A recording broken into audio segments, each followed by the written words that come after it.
Ang ating pong pastor ay invited po sa Laguna. Kaya ako po yung natutuwa kahit wala ang ating pastor, tayo naglilingkod sa Panginoon. Ano po? Alam niyo ka po na tayo mga tao may accountability. Kaya kapag ginagawa natin to, pagdating para sa pastor lamang, mas malaki ang ating pananagutan sa ating Panginoon. Kaya nga po ako yung natutuwa, marami ho sa atin ang natuloy kasi isa ho sa reason bakit nasimba, para kay pastor. Para sa mga nakatingin sa akin. Malaki ang pananagutan mo sa Panginoon pagka ganyan ang ating mindset, mga kapatid.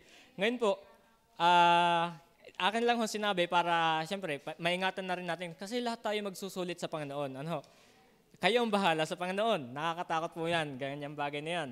Kaya ngayong umaga po, kahit wala ating pastor, tayo ay magpatuloy, tayo ay maglingkod sa Panginoon sa pananambahan. Tayo po ay magbasa ng Biblia, tayo po ay tumindig at tayo tumayo. Buksan po natin ang ating Bible sa Romans chapter 3 verse 24 and hanggang 28.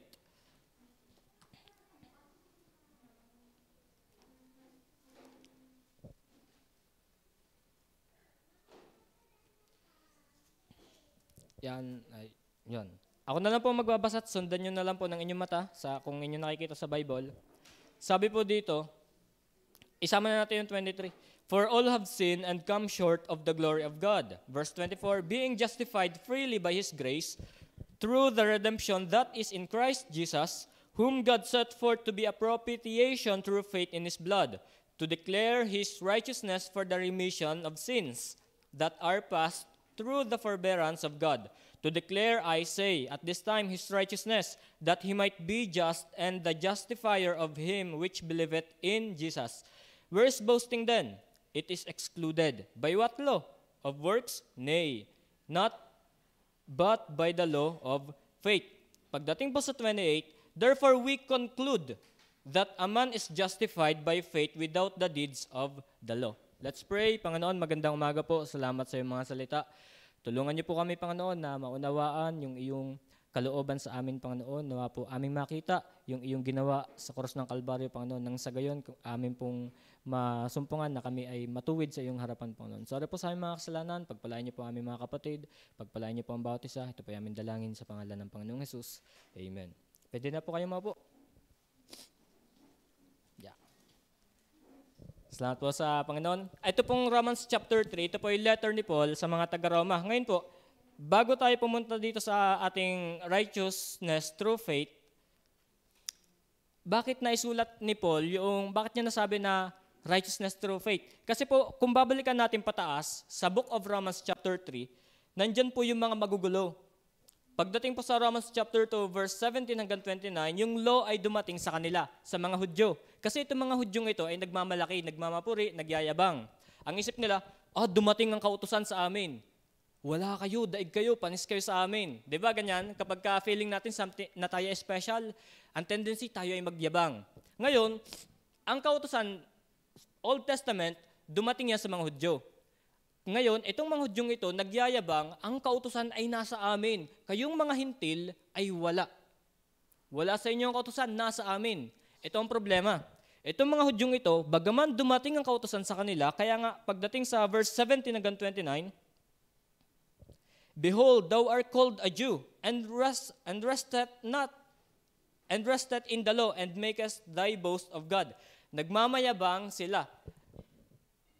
Ito sa panahon natin ngayon Ang ironic ang galing, kung kanino dumating ang kautusan, sila yung mayayabang, sila yung mga hindi humble. Kung kanino hindi dumating yung kautusan, sila yung mga nagpapakumbaba. Tayong mga hintil. Ang hintil po, pag sinabi nating hintil, ito ay mga non-Jewish race. Sila yung mga walang lahing Hudyo. Hindi dumating sa mga hintil ang kautusan. Yan yung mga Pilipino, Amerikano, Chinese, lahat ng lahi maliban sa lahing Israelita. Ngayon, itong mga Hudyong ito, nagmamalaki, nagmamapuri, nagbibida sa kanilang sarili na dumating ang kautusan pero hindi naman nila ginagawa. Kaya nga po, dumating dito at nilinaw ni Paul yung the Jew and the law. Dumating kautusan pero hindi naman nila ginagawa. Kaya pagdating po sa chapter 3, verse 1 to 8, binigyan agad ni Paul Sa verse 1 po ng chapter 3, what advantage then hath the Jew? Or what profit is there of circumcision? Sinisipon na ako. Binanggit dito, ano ang kahigitan ng mga Hudyo sa mga Hintil na katulad natin? Itong mga Hudyo na nasa kanilang kautusan, ano ang kinalamang nila sa atin na mga wala namang hindi dinatnan ng kautusan? Ang sabi ni Pablo, wala. There is no difference. Bakit? Both Jews and Gentile are both violators of the law. Pare-parehas tayong lumalabag sa kautusan ng Panginoon. Kaya nga pagdating sa Romans chapter 3 verse 9 to 20, ating makikita dito, what then? Are we better than they? Ang kausap dito ni Pablo, mga Hudyo Are we better than they? No, in no wise, for we have before proved, both Jews and Gentiles, that they are all under sin. Walang pinagkaiba, bagaman dumating sa kanila ang kautusan, bagaman hindi ito dinatnan ng kautusan, wala silang pinagkaiba. Kung dumating sa kanila, nararapat sa kanila na magpakababa. Kaya nga po, sinulat ni Pablo bakit kayo nagyayabang? Porket dumating sa inyong kautusan, hindi nyo naman sinusunod.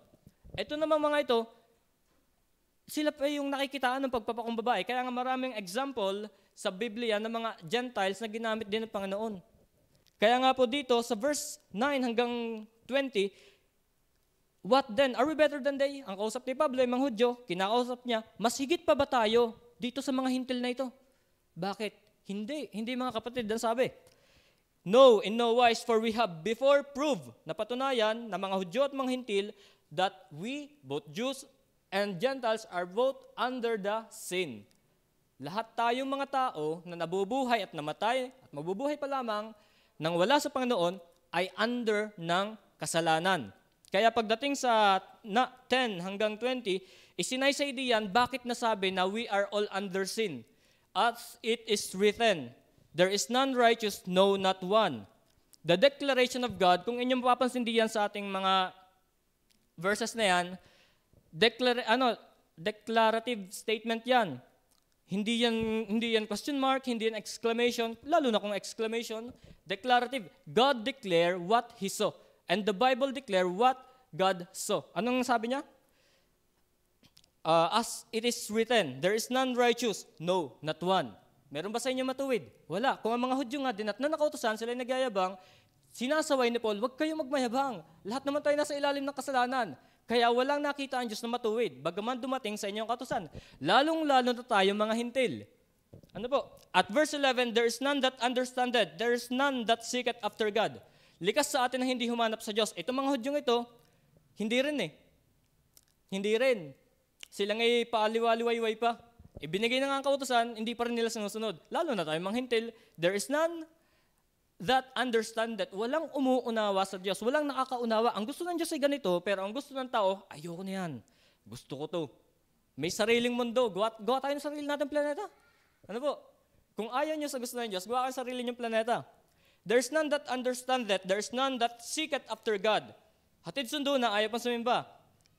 Di ka po, masasabi nyo ba na ang tao ay gustong-gustong sumimba?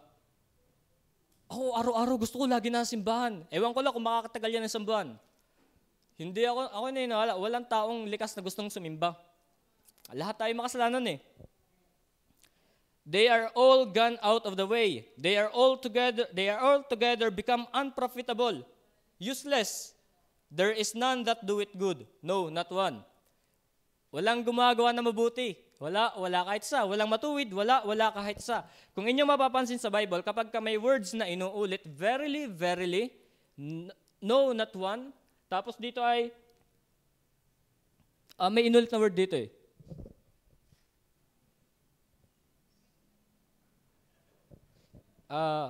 Yun, wala kahit isa.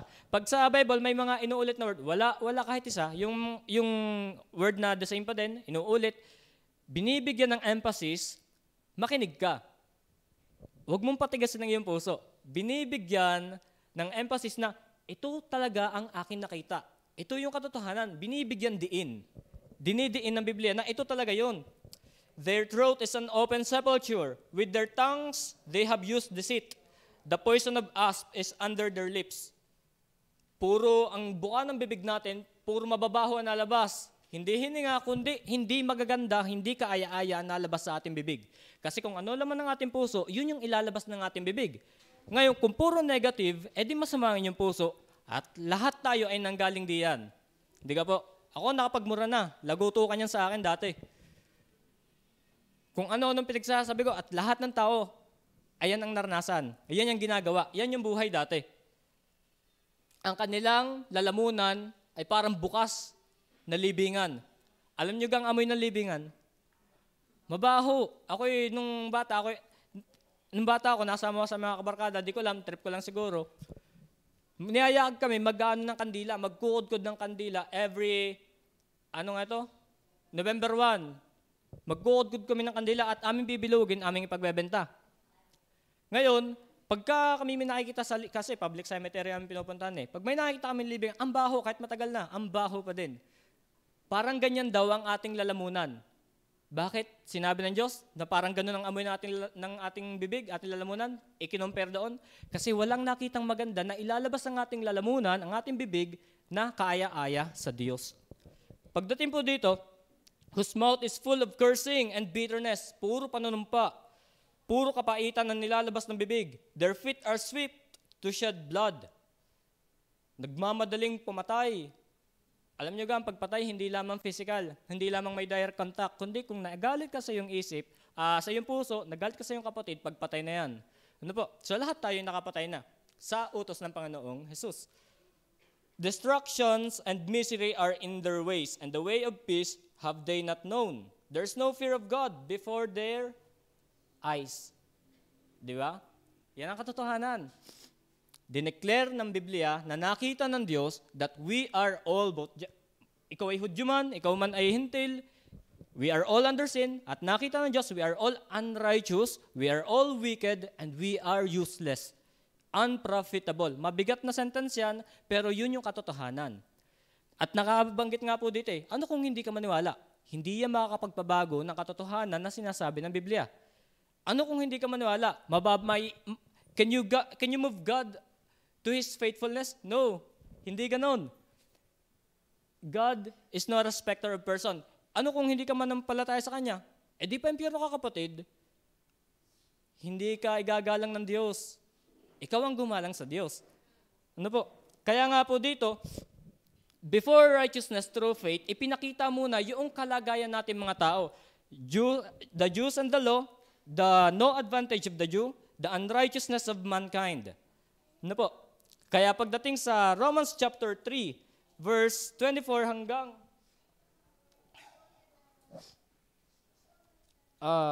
24 hanggang pababa, 28 na yan, dito tayo magfo-focus na makikita natin how can we be righteous with God, before God. Kasi doon pa lamang sa salaysay, wala na talaga agad tayo. Paano kung gagamitin pa natin yung 10 Commandments? Kasi yung kautusan talaga, dumating yan para malaman na tayo ay makasalanan. Para makita mo ang iyong sarili na ikaw ay palpak sa harapan ng Panginoon. Dumating ang kautusan para ipamukha sa iyo ng Diyos na kailangan mo siya. We are indeed in need of help of God. Kaya nga, paano natin masasabi na righteousness through faith? Mananampalataya ka nga, hindi mo naman kilala ang iyong pananampalatayanan. Paano ka rin magiging matuwid niyan? Maganda mga kapatid, kung kayo mananampalataya man sa isang tao, pinapakilala sa inyo, sa daming relihiyon, nakakalito na. Manampalataya kayong may basihan. Kilalanin ninyo ang inyong pananampalatayanan. Bakit tayo daw, sabi, righteousness through faith nasa Bible. Paano tayo magiging matuwid sa pamamagitan ng pananampalataya? Ano kanyang ginawa? Ating titingnan. Dito tayo magpo-focus Number 1, redemption. The righteousness through faith in Jesus Christ in His redemption. By definition, redemption ay yung ransoming, deliverance from the penalty of sin. Yan po yung ginawa ng Panginoong Jesus. Kaya nga, we can be righteous before His sight through the redemption of Jesus Christ. Romans 6:23, alam naman natin to, ang kabayaran ng kasalanan ay kamatayan. Tayo ay di ba? Ang kabayaran ng kasalanan ay kamatayan. Hindi mo yan kayang bayaran, kapatid. Sino nagbayad? Si Jesus Christ. Kaya nga, we can be secure, na we can be righteous before Him kung tayo ay mananampalataya sa Kanyang ginawa. Ang kabayaran ng kasalanan ay kamatayan.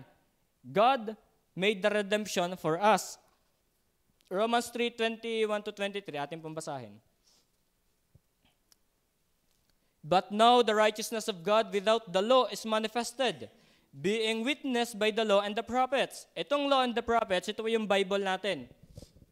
Na-witnessan o nakita, ipinakilala ng Biblia na yung kabutihan ng Diyos, ipinapakilala, noon pa man, pinapakilala ng Scriptures. Itong hawak natin.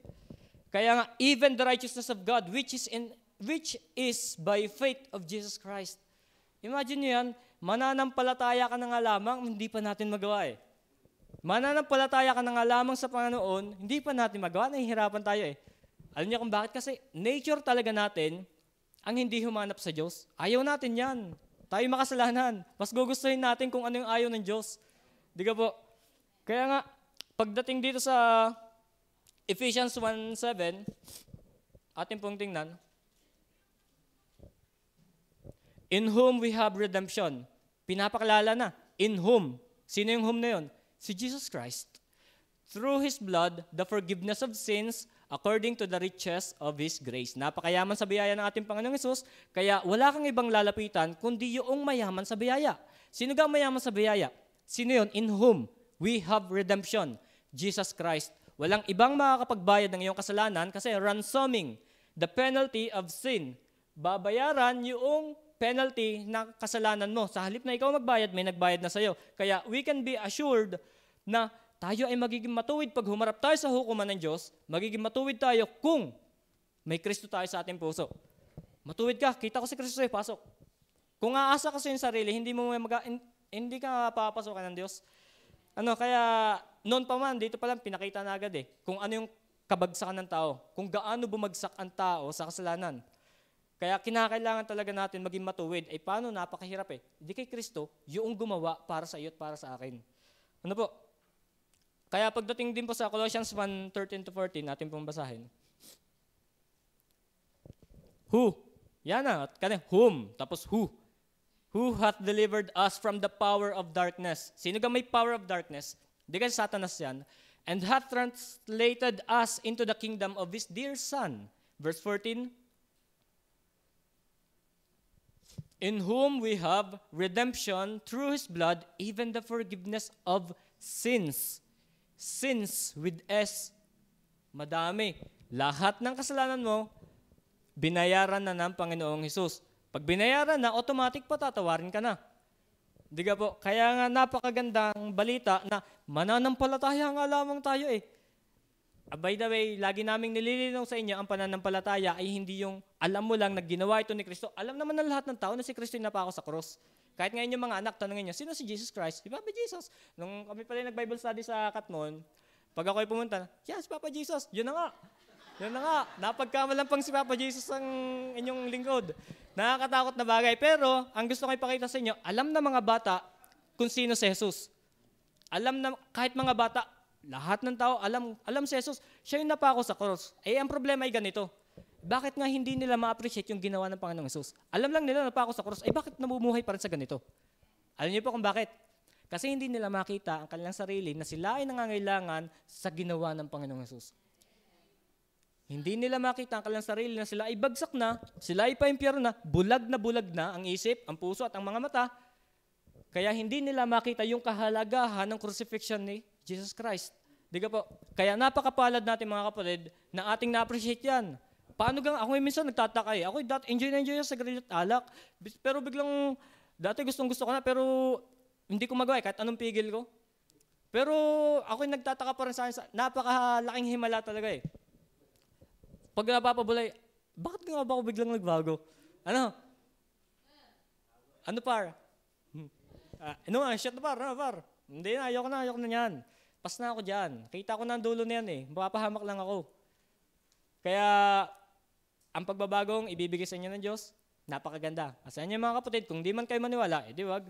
Pero ang magandang balita, sisiguraduhin ng Diyos, na pag kayo ay naniwala sa Kanya at nanampalataya, babaguhin niya kayo. At balik tayo sa pananampalataya, ang pananampalataya, hindi lang yung alam mo lang. Halimbawa, alam nyo na kaya kong tumulay diyan sa wire na yan. Halimbawa, yan hanggang lubo, wire ng kuryente. Alam nyo ako'y nagbabike. Yung kita nyo, lagi nagbabike. Ang problema ay ganito. Niyakag ko, tas sa lubo, angkas kita sa bike, din tayo dadaan sa wire. Sasakay gaho kayo sa akin. Siyempre hindi. Pero ang gusto kong ipunto, yung pananampalataya, handa mo bang sakyan ang ginawa ng Panginoong Hesus sa krus ng Kalbaryo? Yun yung pananampalataya. Pero kung alam mo lang na si Kristo ay napako sa krus, hindi ka pa rin magiging matuwid sa harapan ng Panginoon. Ano po? Ang kailangan kasi sa langit, puro matutuwid eh. Ang Diyos ay matuwid. Kaya nire-require ng Diyos na ang tao ay maging matuwid sa kanyang harapan para tayo makapasok. Ang problema, hindi nga natin alam kung paano. Dahil hindi natin alam kung paano, si Jesus na mismo ang gumawa ng paraan. Dumating siya sa lupa, binayaran niya kasalanan niyo, yung penalty na para sa atin dahil ang ating kasalanan, binayaran na nino nung may kaya. Sino may kaya? Si Jesus. In whom, by who? Jesus Christ. Ano po? Kaya Hebrews 9:11-15. But Christ, yan na, nilinaw na. In whom, who, but Christ being come an high priest of good things to come. Hindi lang ngayon, may paparating pa yan. By a greater and more perfect tabernacle, not made with hands. That is to say, not of this building. And verse 12, neither by the blood of goats. Noon kasi, ang pag-offering, may sprinkling ng blood. Kailangan pumatay ng inosente para ang iyong kasalanan ay mabayaran, gayang-gayaan. Kailangan i-sprinkle ang blood para sa iyo. Pero ang ginawa ay ganito. Neither by the blood of goats, kaya nabanggit dyan, and calves, but by His own blood. Ang buhay, Leviticus, life is in the blood, for the wages of sin is death. Tapos sa Hebrew chapter 9, but by His own blood, He entered into the holy place, having obtained eternal redemption for us. Eternal redemption. So yung katubusan na ginawa sa iyo ng Panginoong Hesus ay hindi lang pansamantala. Yung ibibigay sa iyong katuwiran ng Panginoong Hesus ay hindi lang pang isang linggo, good for 1 year, good for 5 years, good for 10 years, i-register mo na lang, hindi ganon. Ang ginawa sa iyo ng Panginoong Hesus, eternal redemption. Ang problema kung ayaw mo. Ayaw mo ba ng walang hanggang katubusan? Ayaw mo ng walang hanggang kabayaran na kasalanan? May gumawa na yan sa iyo, bakit ayaw nyo pa din? Di ka po? Huwag nga kayo magtitiis sa hindi maganda kung may maganda namang bagay. Huwag niyong pahirapan sa sarili nyo. Napakasimple lang naman eh. Di ka po? Nagpapakahirap lang tayo sa ating sarili. Kung saan tayo umiikot, dito din naman ang patak. Ginugol lang natin ang ating isip. Power of mind. Verse 13. Verse 13 po. For if the blood of bulls and of goats and the ashes of an heifer, sprinkling the unclean, sanctifieth to the purifying of the flesh. Verse 14, kung yun daw mga hayop na yun ay nakakapag-purify din, how much more shall the blood of Christ, who through the eternal Spirit offered Himself without spot to God. Kasi hindi tatanggapin ng Diyos yung may mga kapintasan. Sino ka walang kapintasan? Halimbawa, ako Kuya Eric, tutubusin mo ang kasalanan ko. Kilala ka ng Diyos eh. Kilala din kita. Kilala ko ang buhay mo. Parang si Satanas pauli-uli. Kilala tayo ng Diyos, kaya walang sino man sa inyo, kahit pope man yan, kahit magulang ninyo, kahit yung kinikilala ninyong santo-santo na yan, hindi niya kayo kayang bayaran ng kasalanan. Hindi nila kaya. Bakit? Kasi lahat tayo ay na-inherit natin yung sinful blood ng ating mga magulang, kaya never at impossible na mabayaran ng ibang tao yung kasalanan ko at kasalanan ninyo. Sino lamang hindi nagkasala? Si Jesus Christ. Christ who through the eternal Spirit offered Himself without spot to God. Purge your conscience from dead works to serve the living God. Di ka po? Dead works, ito yung mga akala nyo'y tama sa paningin ng Diyos. Ako'y puputalag dahil ito, ganito, ganyan. Hindi naman eh. Si Kristo ang gumawa niyan. Kaya nga, we can be guarantee na kay Kristo natin matatagpuan yan. Verse 15. And for this cause, He is the mediator. Mediator. Lalaki yan. Of the New Testament, age of grace, that by means of that, for the redemption of the transgressions that were under the first testament, the Old Testament yan, the Old Covenant, they which are called might receive the promise of eternal inheritance. Imagine nyo yan, the privilege of being righteous before God. Magsisisiksikan na nga lam at mananampalataya. Bibigyan ka ng buhay na walang hanggan sa langit, ituturing kang matuwid ng Panginoong Diyos Ama sa atin, dahil nasa iyo si Kristo, tapos may privileges pa. Alam mo sa John 14, chapter 1, 2, tapos Revelation hanggang 21 pabalik at sa Ezekiel, ipinakita diyan yung new heaven and new earth. Foundations, mamahaling bato. Yung iniingatan natin dito sa lupa na vinovault pa natin, iniingatan sa magnanakaw. Sa langit, pangposte lamang yan ng Panginoon. Yung streets of gold na ating kinikwintas pa, baka manakaw, baka manakaw. Tapak-tapakan lamang yan sa langit, mga kapatid. Bakit pinapakita ng Diyos yan? Kasi gustong ipakita ng Diyos na mag-practice ka na dito sa lupa kasi sa langit, hindi mo mapapansin yan. Mag-practice ka na sa lupa na si Jesus ang bida sa iyong buhay kasi pagdating mo sa langit, si Jesus din naman talaga ang bida sa ating buhay. Kaya ini-imagine, feeling ko, sa tagpong ito na binabasa, feeling ko hindi ko ito mapapansin kasi pure gold yung new heaven and new Jerusalem. Parang ayaw ko nang ipikit ang aking mata kapag nakita ko si Jesus. Ayun yung aking feeling. Yun yung aking imagination. Kasi sobrang relag ng Panginoong Jesus, tapos napakaganda pa ng inihahanda ng Panginoong Jesus. Sinabi niya yun 2,000 years ago, hindi pa siya napapako sa cross, tapos hindi pa siya nabalik. Imagine yun, 2,000 years ago, 2,000 years of preparation, yung paghahanda ng mansyon na ating tutulayan, the privilege of being righteous before God. Na kanino? Na kay Kristo yan. Kaya mga kapatid, kung ayaw nyo ng mga privileges na yon, lugi kayo. Lugi. Ano po? Therefore, nawala ang conclusion ko. Therefore, it is grace indeed. Kaya nyo ba yon? Kaya nyo gawin yon? Hindi. Kaya nga, therefore, it is grace indeed. Grace, biyaya. Ang biyaya, mga kapatid, yung mga undeserving bagay, undeserving things, ay ibinigay sa atin ng Diyos. At yung mga deserved natin na punishment, deserved natin na lahat ng pangit kasi tayo mga sinful being. Yung mga deserved natin na hindi magaganda, inawat ng Diyos. Ibinigay ng Diyos yung hindi nararapat sa atin at inawat ng Diyos yung mga bagay na para sa atin. Yung penalty, yung parusa na para sa atin, inawat ng Diyos. Ibinigay naman sa atin yung hindi natin deserve. Yan yung grace. Kaya nga, therefore it is grace indeed. Kaya nyo ba matuwid sa harapan ng Panginoon? Ako naniniwala, hindi. Magkapustahan pa tayo. Ano po? Sige po, at number 2.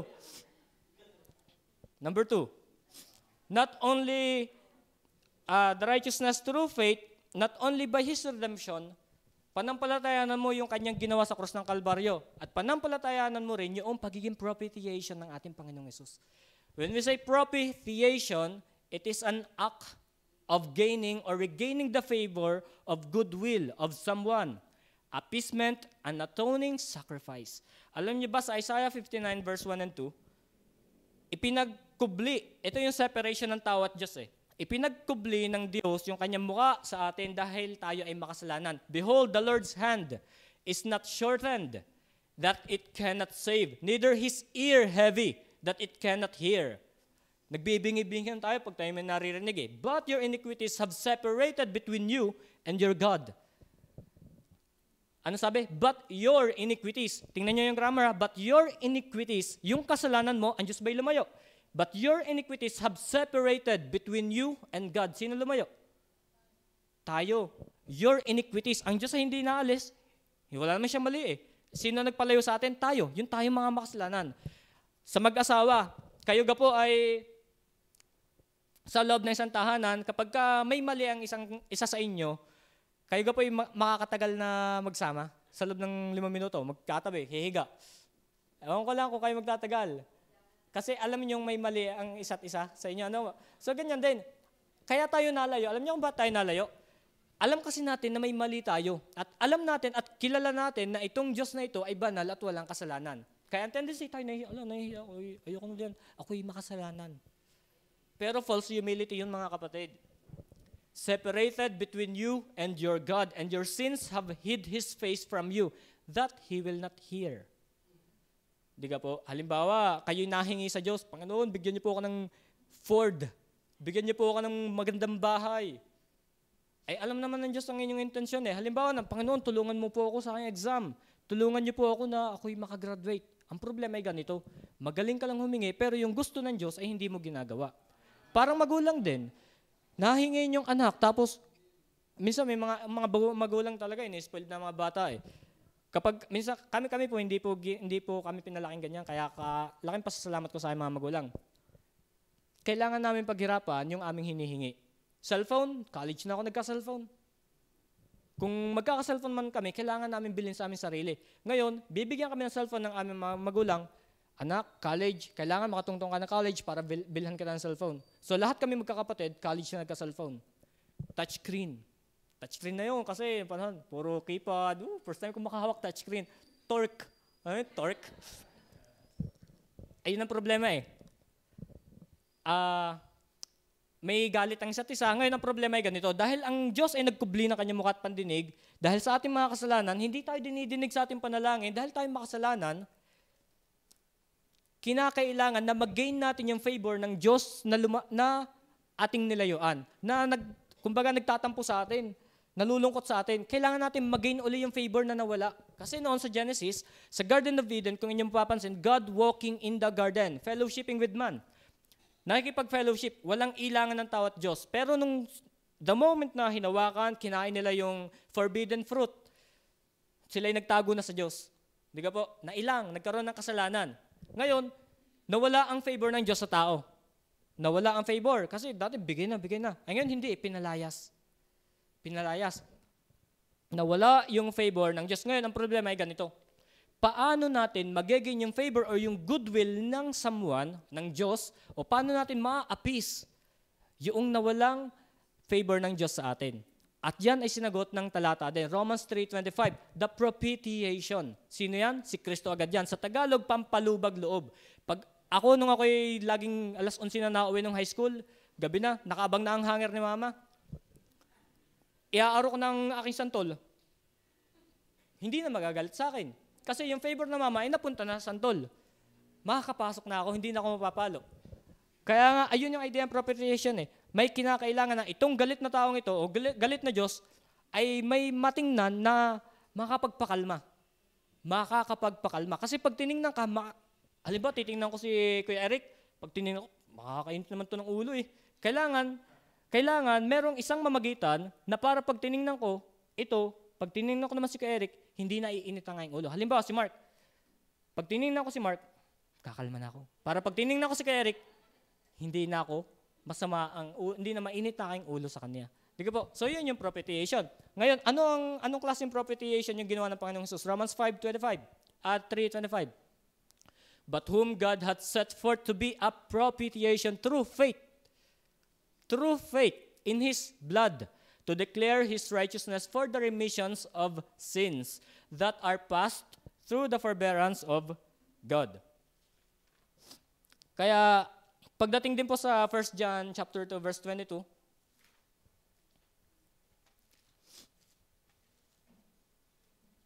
First John chapter 2:22.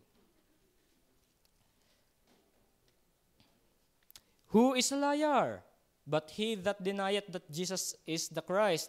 Maliit pala itong tinitingnan ko. Ano ba ito? 2:2. Ano ba tinitingnan ko?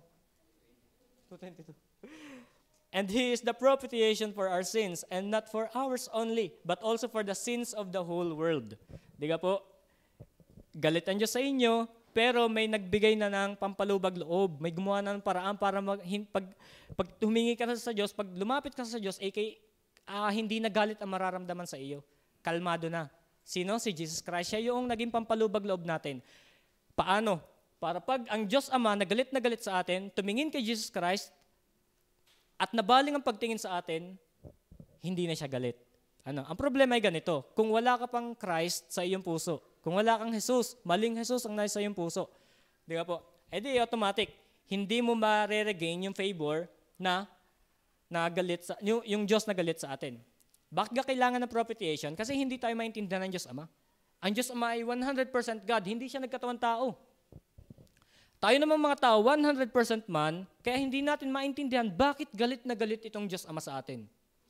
Ngayon, dahil hindi magkaintindihan itong dalawang panig, the second person in the Trinity, Diyos na nagkatawang tao, nang sa gayon, na itong Diyos Ama na galit sa atin, ang nakakaunawa ay si Kristo. Kasi siya ay Diyos din eh. Ngayon, ito naman mga tao na hindi makaunawa, bakit galit ang Diyos sa atin? Nauunawaan ni Kristo. So may kinakailangan isang tagapamagitan. Sino? Si Kristo. Yung nakakaunawa sa dalawang panig. Kaya nga hindi kayo pwedeng dumiretso sa ating Diyos na nasa langit. Ama namin na nasa langit ka, hindi tayo pwedeng dumiretso doon. Kanino? Kung ibabypass nyo si Jesus Christ, yung kanyang ginawa, galit ang nasa iyo. Hindi kanya tutugunin na kay Jesus Christ. Kaya nga napakapalad natin ang ating propitiation ay yung nagbayad ng ating kasalanan, yung Diyos din na nagkatawan tao, yung Diyos na naging offering para tayo ay mabayaran sa ating kasalanan na nakakapagpakalma sa Diyos. Di ka po, isa lang ang pwedeng magpakalma sa Diyos. Sino? Si Jesus.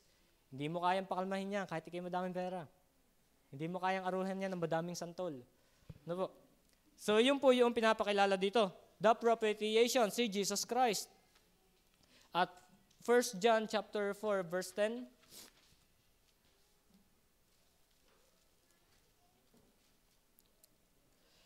herein is love. Yun pala ang reason. Yun ang reason eh. Herein is love. Not that we love God, but that He loved us and sent His Son to be the propitiation for our sins. Galit ang Diyos sa atin, hindi na tayo maunaan, pero nandun pa rin yung pag-ibig. Sabi ko nga sa inyo last week, in the Garden of Eden, God already displayed His mercy and His love. Kaya niya pinalayas kasi inawat na agad tayo ng Diyos dahil alam niya, the moment na kinain na itong tree of life na ito, habang buhay tayong mabubuhay sa kasalanan at habang buhay nating sisirain natin buhay. Inawat na ng Diyos because of His love. Ngayon, pagdating sa 1 John 4:10, herein is love. Not that we love God, but that He loved us. Past tense with thee. Noon pa man mahal na tayo. And sent His Son to be the propitiation for our sins. Diga po. Ang goal kasi ng Diyos, ma-restore yung original design of creation ng tao. Yung fellowship na nawala. Yung loving relationship na nawala nang dahil sa kasalanan. Yun yung goal ng Panginoon. Kaya nga, handa niyang iwan yung ang langit, yung throne niya, alang-alang sa atin. Bakit? Because of love. Napakagandang pag-usapan itong pag-ibig na ito. Kaya,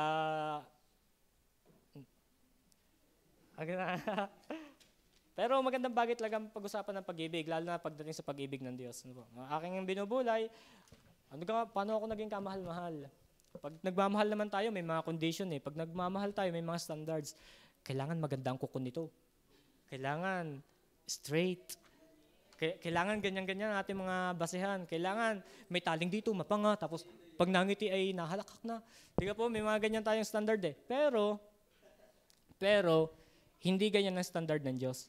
Ano po? Kinamatayan ka nga niya kahit ang papangit natin, kahit sabi, we are all as unclean thing. Walang maganda sa atin, pero bakit kanya kinamatayan? Anong maganda sa iyo? Kamahal-mahal ka ba? Diga, hindi. Dahil unan niya na tayong minahal. Yan ang katinding pag-ibig ng Diyos. Kaya yung propitiation, wala kayong ibang lalapitan, wala kayong ibang gagawin na paraan para ma-appease yung galit ng Diyos sa atin. Kay Jesus Christ lamang. Therefore, God neglect our sins if we are in Christ. Neglect. Sorry.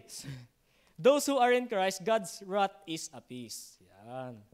Ang sino mang nakay Kristo na, ang galit ng Diyos ay wala na sa Kanya. Kaya mga kapatid, kung iniisip ninyo na galit ang Diyos sa inyo, pero alam nyo sa inyong sarili na kayo ay mga ligtas, you are sure of heaven, lagi nyong tandaan, ang galit ng Diyos ay wala na sa inyo. Ang nasa inyo na, pag-ibig. God's wrath is appeased. Why? Because you have Christ in your life. Ang problema, kung iniisip mo na galit ang Diyos, nadadaya kapatid ng iyong isip, magbasa ka ng Biblia. Nadadaya ka na naman. Malinaw at napakadali namang unawaan eh. Kaya galit ang Diyos, kaya feeling mo galit ang Diyos kasi hindi ka nagbabasa ng Bible at hindi ka nasunod sa kanyang kalooban. Kaya feeling mo galit ang Diyos. Pero in reality, ang galit ng Diyos ay wala na sa atin, pag-ibig ang nasa atin. Bakit namamalo ang Diyos? Yung ba'y pag-ibig? Opo. Kung paano mamalo ang magulang, mandisiplina ng kanyang mga anak, ganun din ang Diyos bilang ating mga magulang. Kasi the moment na tayo nanampalataya sa Kanya, tayo ay inampon na. At pag tayo inampon, sino na ang ating Ama? Ang ating Diyos Ama na nasa langit. alang-alang kay Kristo. Hindi niya kayo aampunin basta-basta kung wala kang Kristong pananampalatayanan. Kaya nga mga kapatid, kung mananampalataya man lamang kayo sa Jesus, kung sinong Jesus, ang dami-daming Jesus, ang dami-daming relihiyon, nakakalito na. Siguraduhin nyo na yung Jesus na inyong tatanggapin o pananampalatayanan, yung Jesus na nasa Biblia. Yung Jesus na napako sa krus na kayang bayaran ng iyong kasalanan. Yung Jesus na tumubos sa atin, yung naging propitiation natin. And not only that, number 3 and last, the remission.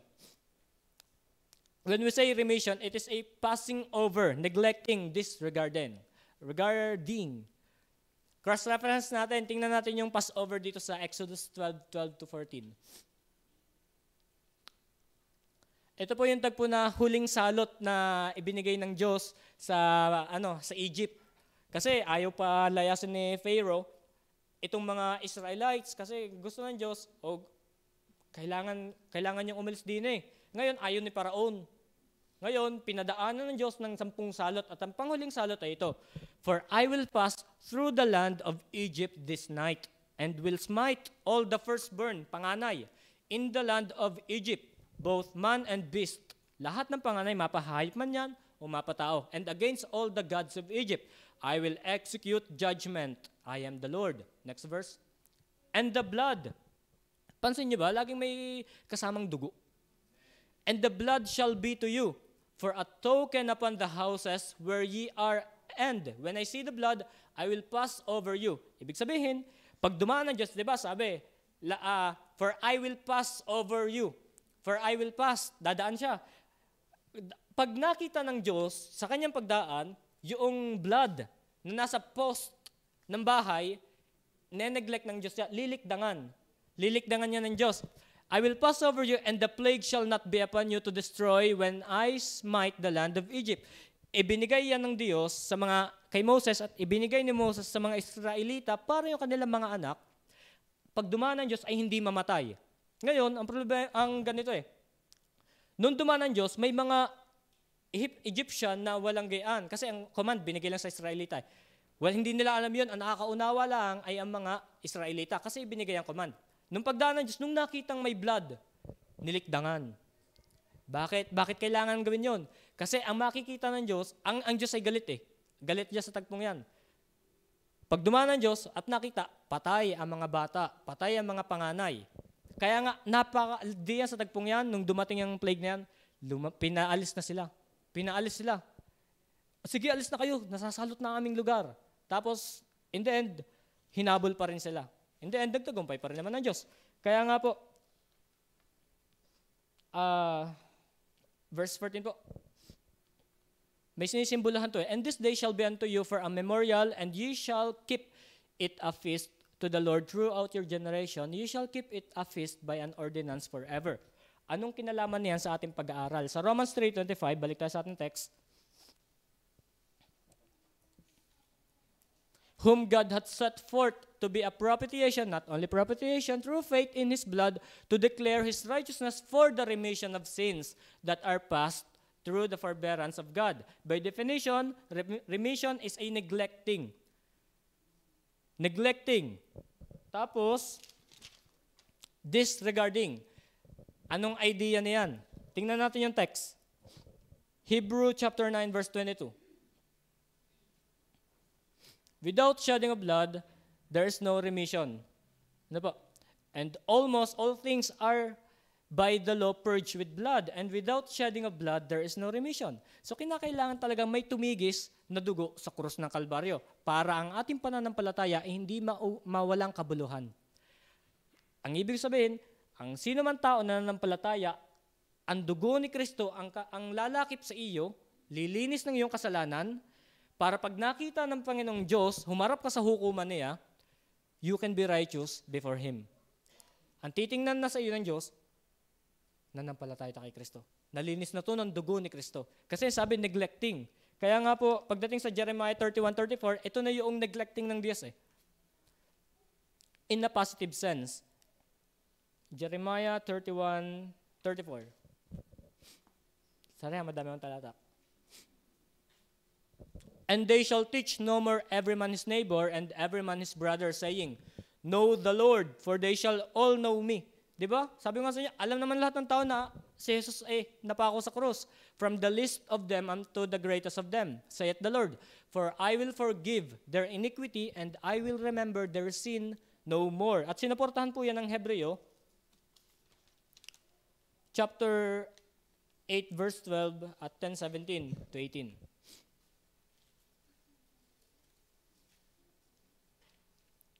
For I will be merciful to their unrighteousness, and their sins and their iniquities will I remember no more. And 10:17 to 18. And their sins and iniquities will I remember no more. Now, where remission of this is, there is no offering of sin. Kaya po mga kapatid, remission, by definition, is neglecting, disregarding, the moment na ikinanampalataya sa ginawa ng Panginoong Hesus, yung dugo niya ang lilinis sa iyo. Pag nakita niya yan, na ikaw ay meron na yan, ine-neglect ng Diyos yung iyong kasalanan, at sabi ng Diyos, I will remember no more. Ganyan katindi ang ginawa ng Diyos sa ating sa cross ng Kalbaryo. Kaya nga, we can now be righteous before Him through faith. Faith na may basihan. Ano yung basihan na yon? Kung ito.